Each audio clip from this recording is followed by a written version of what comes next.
Nasogastric tube. This is Rebecca with BCTC. The first thing we're going to do is verify the order, and then we're going to check his history for any kind of deviated septum, any problems with his throat.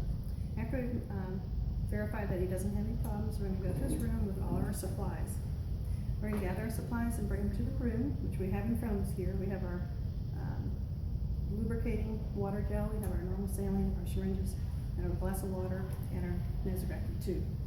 So the first thing I'm going to do is identify myself and ask the patient for 2 identifications. After he gives us 2 identifications, I'll know it's the right patient, and I'll explain the procedure. After I explain the procedure, and he says, I ask him if he has any problem with his nose or any problems with that, and he says no, then I will proceed to tell him what we're going to do. The first thing we're going to do, I want you to do is develop a stop sign. Raise your hand if you have any problems or issues with it going down, and also when it reaches your phonics, if you could do that for me. So we're going to get ready, and first thing I'm going to do is wash my hands, provide for privacy, and put some gloves on.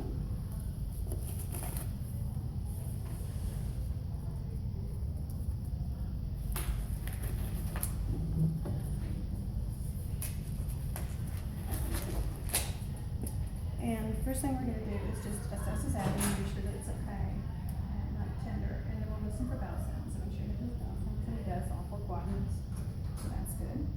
And now we've got his water here, and we're ready to go. We're going to lubricate the Nasogastric tube 2 to 4 inches in water gel. But before we do that, let's measure it, make sure we got the right measurement. So we'll take our, from the tip of the nose to the tip of the ear to the top of the xiphoid process. Top of xiphoid process, and we'll mark that. And after we mark that, we know exactly where our tube is going to go, we hope. It's in the right place. Now we can lubricate the tube. Sorry about that, lubricate the tube. And we're ready to go. Sir, we're going to put you at a 90-degree angle, okay? So we raise the bed up to 90 degrees. And we let his head, want your head go back just a little bit, slightly, okay? And we're going to go in. We want to put a stopper in the end of this thing, over the stopper. Just hold it here. We have our marker. All right, here we go, sir. Just give me your stop sign when you're ready for go. Now it hits the pharynx. He raises his arm, and I'm going to hand him his water. He takes a sip of water, and when he swallows, I'm going to continue to go 1 to 2 inches down.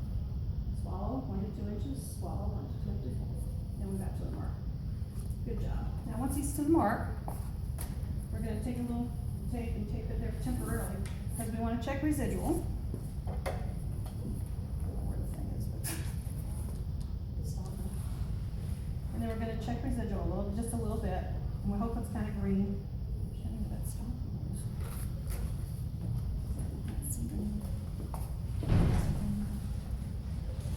Thank you. We don't want this going all over us in the video. So we'll put that stopper in. Okay, and we're going to check our pH. And our pH would be about 4.0, we hope, because if it's 6.0, we know it's in the lungs or the intestines, and then we're in trouble. So we don't want it there.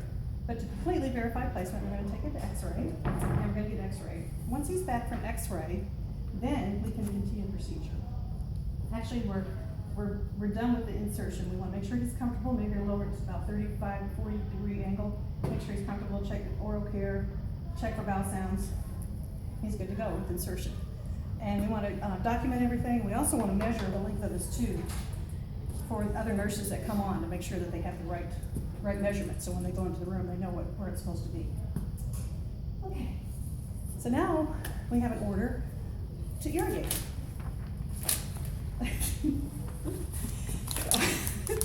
We're going to verify the order. Then we're going to identify the patient with 2 identifications. We're going to say, hi, how are you?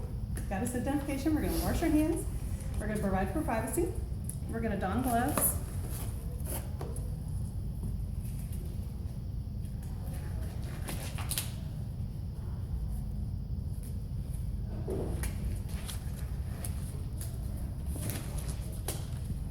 Okay, we have our little stopper in there, good. We're going to irrigate today. So the doctor recommended 30 milliliters, frequency of every 8 hours, and with normal saline. So we have our normal saline, we have our syringe. We're going to drop 30 milliliters, and we're going to clamp the tube. We're gonna take out our little stopper.